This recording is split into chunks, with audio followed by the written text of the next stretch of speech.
We want to, though, right now get more on the emotional and dramatic testimony from Oscar Pistorius on the stand in his own defense this morning. ABC's Matt Gutman has all the details. I wake up every morning and you're the first people I think of, the first people I pray for. I can't imagine the pain and the sorrow and the emptiness that I've caused you and your family. I was simply trying to protect Reeva. I can promise that when she went to bed that night, she felt loved.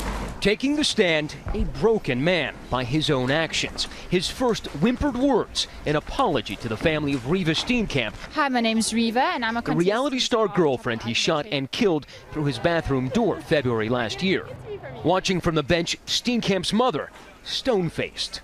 His voice quivering and so low that the judge asked him to speak up. I don't like doing this to you, but I can hardly hear you. I beg your pardon, my lady, I'll speak up. Pistorius then described his fragile mental state. I'm scared to sleep.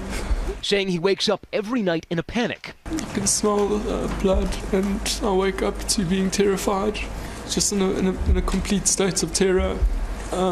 To a point that I'd rather not sleep. And the man who had purchased a small arsenal of guns before the shooting, now terrified of them. Obviously, ever want to handle a firearm again, so I've got a security guard that stands outside of my front door at night. Earlier, the defense laying out its case. Sound, prosthetic marking, lighting, visibility, evidence relevant to vulnerability. Suggesting it will rely heavily on the double amputee's disability and, crucially, on his sense of vulnerability that night. And Pistorius describing his birth defect. I was born with missing fibula, which is one of the two bones between the knee and the ankle. And a mother who always made him feel like he was no different than anyone else. She treated me exactly the same as my brother and my sister. Now, this testimony could last for days, and earlier today we watched the lead prosecutor, Jerry Nell, absolutely grill the defense's pathologist, actually belittling him on the stand. And we're told that Nell is going to be ferocious in his cross-examination of Pistorius. The question is, can Pistorius' story and his nerves hold up? Lara? Yeah, that is the big question, and we want to get right to our chief legal affairs anchor, Dan Abrams, for more on this. It's a huge day, so emotional. What do you think of his decision, Pistorius's, to start right off by apologizing to the Steenkamp family? If the judge is going to let him do it, why not do it?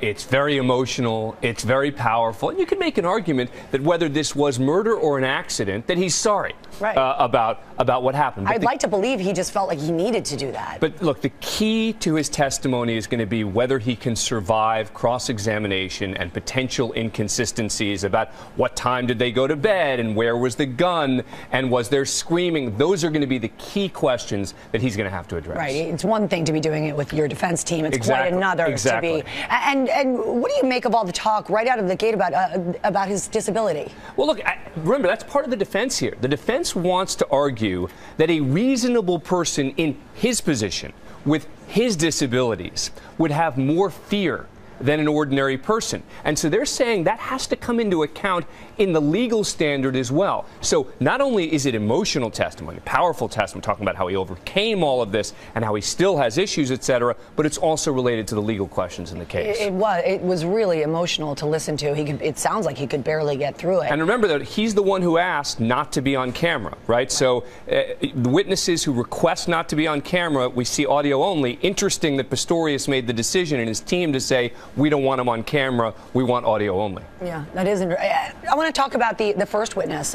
Traditionally, it should have been the defendant, but instead it was a pathologist. I think it was a scheduling issue, but the pathologist is important here in trying to discount a lot of the testimony we've heard so far from the prosecution's team. And in essence, what this pathologist is trying to demonstrate is, don't believe all of what you heard from the prosecution's witnesses, suggesting that Pistorius' account doesn't make sense. Yeah, and then we'll get it all again. All right, Dan Abrams, thank you so much. More to come as we know.